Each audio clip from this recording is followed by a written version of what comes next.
सबसे चर्चित और संवेदनशील मामलों में से एक उन्नाव रेप केस में आज एक बड़ा और नया मोड़ आ गया है। पूर्व बीजेपी विधायक और सजायाफ्ता अपराधी कुलदीप सिंह सेंगर को दिल्ली हाई कोर्ट से मिली राहत पर सुप्रीम कोर्ट ने रोक लगा दी है, यानी कि सेंगर की बेल रिजेक्ट हो गई है। सुप्रीम कोर्ट ने साफ शब्दों में कहा है कि आरोप बेहद गंभीर है, ऐसे अपराध में जमानत पर सवाल उठता है। फिलहाल सेंगर की बेल पर रोक लगाई जा रही है। सीबीआई की याचिका पर सुनवाई करते हुए सुप्रीम कोर्ट ने दिल्ली हाई कोर्ट के फैसले को पलट दिया और सेंगर को नोटिस जारी कर जवाब मांगा है।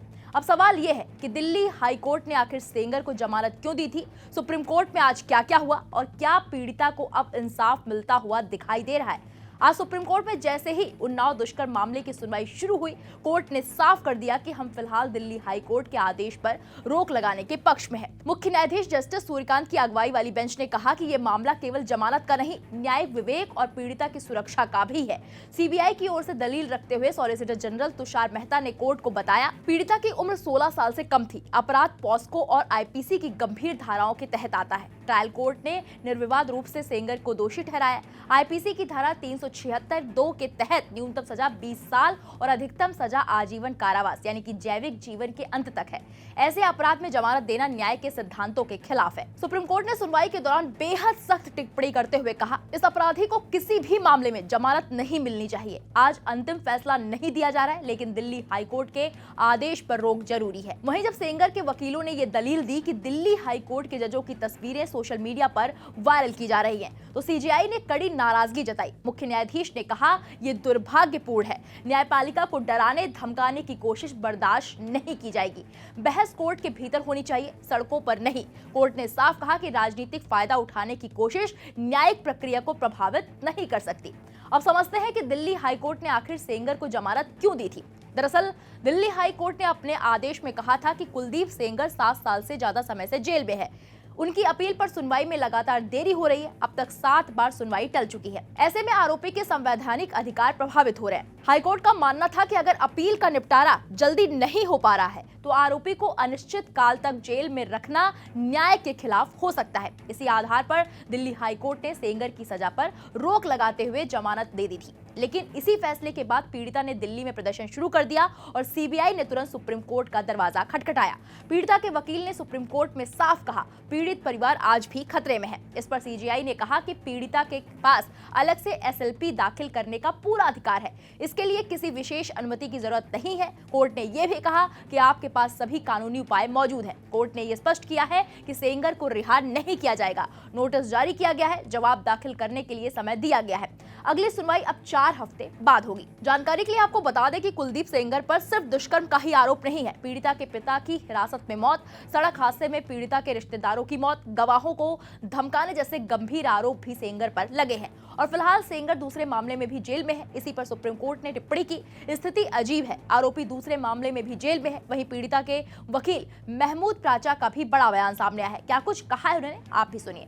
नहीं, संतुष्ट की बात नहीं है। देखिए, अब अदालत ने रोका है फैसला, कम से कम इतनी संतुष्टि तो हमें हो सकती है कि हाँ, अब ये कल परसों जो ये रोज सवाल मुझसे पूछती थी कि 5 मिनट बाद तो नहीं मारी जाऊंगी उसके बाहर आके मैं, तो वो मैं कम से कम कह सकता हूँ कि अब वो बाहर नहीं आएंगे थोड़े समय के लिए।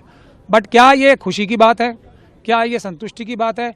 तो मैं ये देश की जनता पे छोड़ना चाहता हूँ। जिस बच्ची के पिताजी को मार दिया गया, जिस बच्ची के परिवार वालों को मार दिया गया, इसको ऑलमोस्ट मार ही दिया गया था। ये दर दर की ठोकरें खा रही है। ये बंदी बन के आज सीआरपीएफ के कब्जे में है। ये अपनी तरह से बात भी नहीं कर सकती।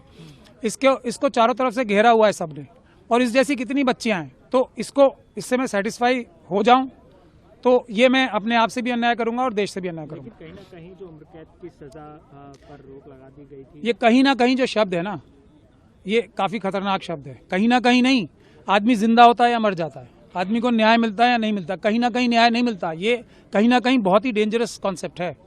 न्याय होता है या नहीं होता, ये नहीं कि आपके दोनों हाथ पैर सब काट दिए गए और आंखें भी फोड़ दी गई और एक प्रोस्थेटिक लेग जो होता है, आर्टिफिशियल लेग आपको दे दिया गया। ये न्याय, ये सेटिस्फाई नहीं। हम ये चाह रहे हैं कि इस बच्ची के साथ कुछ तो सिक्योरिटी एक तो इसके पूरे परिवार को मिले, पहली बात। दूसरी बात, इसको कोई रिहेबिलिटेशन तो मिले। इसके पति को नौकरी से निकाल दिया जा रहा है, इसकी फैमिली को, इसके चाचा को जेल में रखा हुआ है, इसके बाकी फैमिली मेंबर्स हॉन्टेड हैं। उनका कुछ तो हमारा समाज, हमारा सरकार उनका ख्याल करे, उनकी जिंदगी रिकंस्ट्रक्ट करने की कोशिश तो करे। वो भी विक्ट्री नहीं होगी, वो एक थोड़ा सा हमारा एक सॉरी होगा देश का, इस कि एक्चुअल हम अब सॉरी फील कर रहे हैं, तो अब हम वो तो हो गया, उसको हम वापस नहीं ला सकते, बट अब हम आपको जो हम कर सकते हैं वो हम करेंगे। तो क्या जो देश कर सकता है इस बच्ची के लिए, जो न्यायालय कर सकते हैं वो हम कर रहे हैं, ये क्वेश्चन है। ये तो सुना आपने पीड़िता के वकील का बयान, अब आपको पीड़िता की मां की भी प्रतिक्रिया सुनवाते हैं। फैसला आया है, वो स्टे हुआ है, बहुत खुश हुआ है। सुप्रीम कोर्ट का बहुत धन्यवाद करी थे सर। बच्ची के लिए क्या मांग कर रहे हैं? बच्ची के लिए यह मांग कर रहे हैं उनको फांसी दी, उनको सीधा फांसी होए। मेरे बच्चे भटक रहे, इनको सरकार देखे।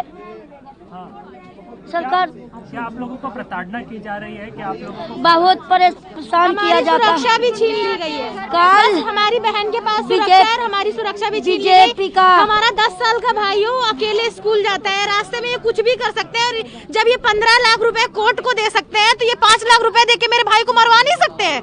बहुत पैसे वाला है, इसकी जितनी प्रॉपर्टी है ना, सब पे इंक्वायरी बैठाई है। स्कूल बना है, सब गरीबों को भगा के, आप गरीबों को भगा के सब मार डंडे थे, सारा स्कूल बनवा रखा है। इनकी पूरी कबरी की जाए, सारी की जाए, इनकी कबरी प्रॉपर्टी की इल्लीगल जाए है सारी। और इनको फांसी होना चाहिए। जितने हमारे पति के हत्यारे हैं सबको फांसी होना चाहिए। चाचा को झूठे मुकदमाओं में फंसा रखा है। तारीख पे हमारी बहन की झूठी आवाज AI द्वारा बना के फेसबुक पे डाली जा रही है। हम क्यों बोलेंगे? जो गलत है वो गलत है ना सर। झूठी रिकॉर्डिंग, झूठी AI द्वारा बनाई जा रही। आज की टेक्नोलॉजी इतनी आगे चली गई है, कुछ भी हो सकता है। AI के द्वारा हमारी आवाज कॉपी करके उनके हमारे अगेंस्ट बुलवा के ये बोला जा रहा है कि रेप ने किया। अगर रेप न किया होता तो प्रूफ होता, प्रूफ हुआ है तब उसको जेल हुई है। आपको सुरक्षा और बढ़ा देनी चाहिए आप लोगों हमारे पास सुरक्षा मेरे नहीं है, बस बच्चों के हमारी पास बहन नहीं, की इनके वकील कहते थे नो सिक्योरिटी। इनके वकीलों ने मेरी सिक्योरिटी हटा के आज मेरे को धमकी देते हैं। मेरे घर में गुंडे आते, दिल्ली में गुंडे मारने के लिए गए थे 4 बार। वीडियो है कि हमारे घर पे गुंडे भेजे गए हैं। सारी वीडियो है, ले लो आप लोग। सुरक्षा मेरे के बच्चों होते हुए भी गुंडे आए। जब उन सर लोगों ने ऊपर से आवाज दी कौन हो, तो वो गाड़ी लेके भाग गए। जब सिक्योरिटी के होते हुए गुंडे आ सकते हैं, तो आप सोचिए अब हमारी फैमिली को कितना खतरा है। हम अपने घर से बाहर निकलते हैं तो बहुत सोच के पर हमारे निकलते हैं कि बच्चों को हमें कुछ हो ना सिक्योरिटी जाए। दे। दिल्ली सरकार, यूपी सरकार मेरे बच्चों को देखभाल के लिए सिक्योरिटी चाहिए। मेरे देवर का लड़का, मेरा देवर अंदर है। देवर मेरा बच्चा पढ़ने जाते, 2 मेरे देवर का बेटा है, मेरा बेटा है, मेरे बच्चे हैं।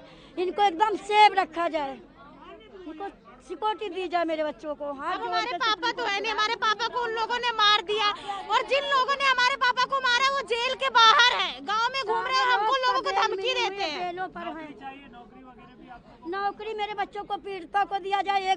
मेरा बच्चा अबे पढ़ लिख रहा है, उसको भी सोचा जाए, उसको बच्चे को, मेरे बच्चे के बारे में। पहले तो हमें हमारे भाई को सिक्योरिटी, हमारे चाचा के लड़के और हमारे भाई को सिक्योरिटी दी जाए, क्योंकि वो बहुत जरूरी है। ये बहुत पावरफुल है, ये कुछ भी कर सकते हैं। बाहुबली है ये, बाहुबली। सुप्रीम कोर्ट मेरे बच्चों को हमारे साथ मौजूद है। करेगी। तो साफ है कि उन्नाव दुष्कर्म केस में सुप्रीम कोर्ट ने फिलहाल न्याय का पलड़ा पीड़िता की ओर झुका दिया है। दिल्ली हाईकोर्ट के फैसले पर रोक, सेंगर की रिहाई पर साफ इनकार और कड़ी टिप्पणियां, ये संकेत है कि अब इस मामले में हर कदम बहुत सोच समझकर उठाया जाएगा। अगली सुनवाई में सुप्रीम कोर्ट तय करेगा कि दिल्ली हाईकोर्ट का आदेश न्यायिक कसौटी पर कितना खरा उतरता है। लेकिन इस पर आपकी क्या राय है, हमें कमेंट बॉक्स में जाकर जरूर बताइए।